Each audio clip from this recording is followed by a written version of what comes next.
নমস্কার বন্ধুরা, তোমাদের সকলকে স্বাগত জানিয়ে মিঠু অ্যান্ড রিয়া কুকিং হাজির হয়েছে আজকে একটা পিঠের রেসিপি নিয়ে। আজকে যেহেতু পৌষ পার্বণ, তার জন্য আমরা একটা পিঠের রেসিপি নিয়ে হাজির হয়েছি।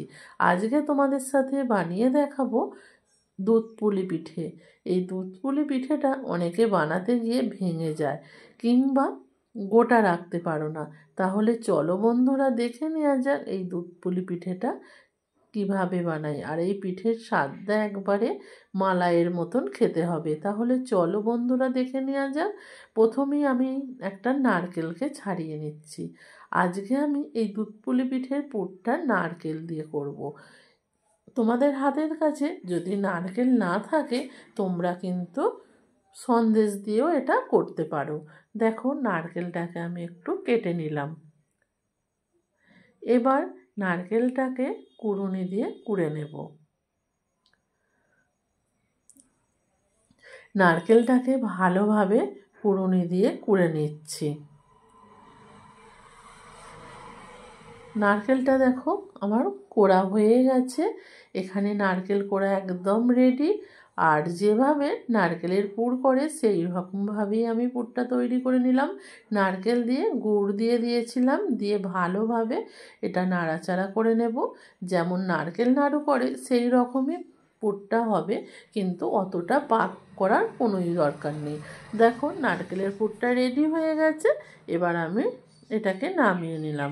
আর পুরো ভিডিওটা যদি তোমাদের সাথে দেখাতে যাই, অনেকটা ভিডিওটা লং হয়ে যাবে আর তোমরাও দেখতে পারবে না। তার জন্যই আমরা এই রকম ভাবে চালের গুঁড়োটা নিয়ে নিয়েছি। এবার নিয়ে নিয়েছি চালের গুঁড়ো। এখানে শুকনো চালের গুঁড়ো নিয়ে নিয়েছি, যেটা মেশিনে গুঁড়োনো হয়, লাগে না। আর এতে দিয়ে দিলাম স্বাদ মতো লবণ। এতে আর কিছুই দিতে হবে না। লবণটাকে অল্প করে জল দিয়ে এটাকে ভালো করে আমি মেখে নেব। তার আগে দেখো, চালের গুঁড়োর সাথে মিক্স করে নিয়ে এতে অল্প অল্প করে জল দিয়ে এটাকে ভালোভাবে মেখে নিতে হবে। অল্প অল্প করে জল, চালের গুঁড়ো, এতে কিন্তু জলটা বেশিই লাগবে ভাবে মেখে নিতে হবে। আমরা যেমন রুটির ডো মাখি, জল দিয়ে ভালোভাবে এটাকে মেখে নিয়েছি।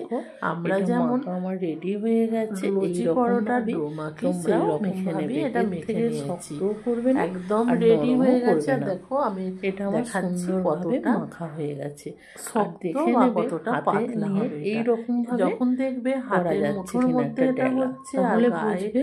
যখন ফাটা ফাটা দাগ হবে না, তখনই বুঝে নেবে এটা মাখা রেডি হয়ে গেছে। এবার দেখো, পিঠেটা আমি তোমাদেরকে একটা তৈরি করে দেখাচ্ছি। অল্প করে নিয়েছি, নিয়ে ছোট্ট একটা বাটির মতন শেপ দিয়ে নিলাম।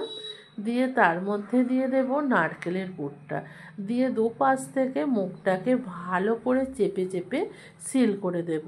আর দুপাশটাকে হাত দিয়ে সলে নেব। এই রকমভাবেই করবে। যতটা পারবে ছোট ছোট করার চেষ্টা করবে, তাহলে দেখবে এই পিঠেটা কিন্তু খেতে খুবই ভালো লাগে।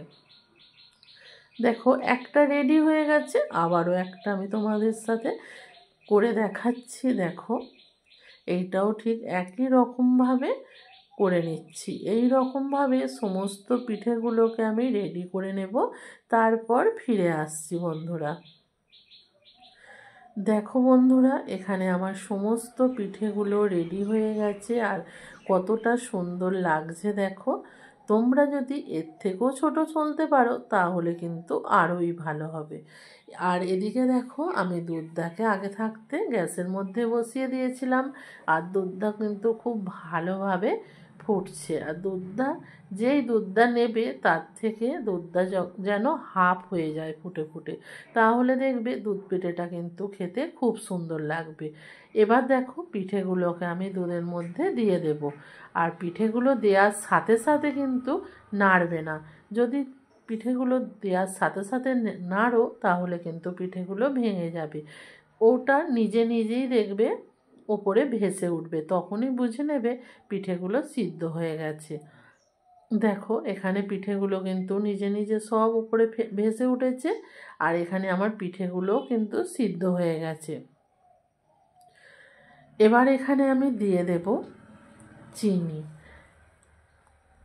যেহেতু আগে মিষ্টিটা কিন্তু দেবে না, মিষ্টিটা যখন পিঠেটা সিদ্ধ হয়ে যাবে তখনই চিনিটা দেবে। এখানে আমি গুড় দেব, সেই রকম বুঝে চিনিটা দিলাম। এখানে খুব বেশি চিনি দিলাম না, দেখো কতটা ঘনত্ব হয়ে গেছে। এটা ফুটে ফুটে কিন্তু আরও ঘন হয়ে গেছে। এবার ওপর থেকে দিয়ে দিলাম কিছুটা খেজুরের গুড়। আর এই রকম কনকনে ঠান্ডায় খেজুরের গুড় দিয়ে দুধ পিঠেটা কিন্তু দুর্দান্ত লাগে। আজকের রেসিপিটা যদি ভালো লাগে অবশ্যই বানিয়ে খেয়ে দেখো বন্ধুরা, খুবই ভালো হবে। আর এই রকমভাবে করবে, একটা পিঠেও কিন্তু ভাঙবে না।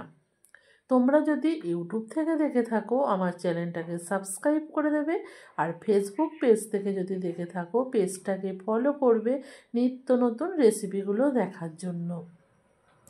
আজকের মতো ভিডিওটা আমি এখানেই শেষ করলাম। আবারও দেখা হবে পরের দিন। ততক্ষণের জন্য টাটা।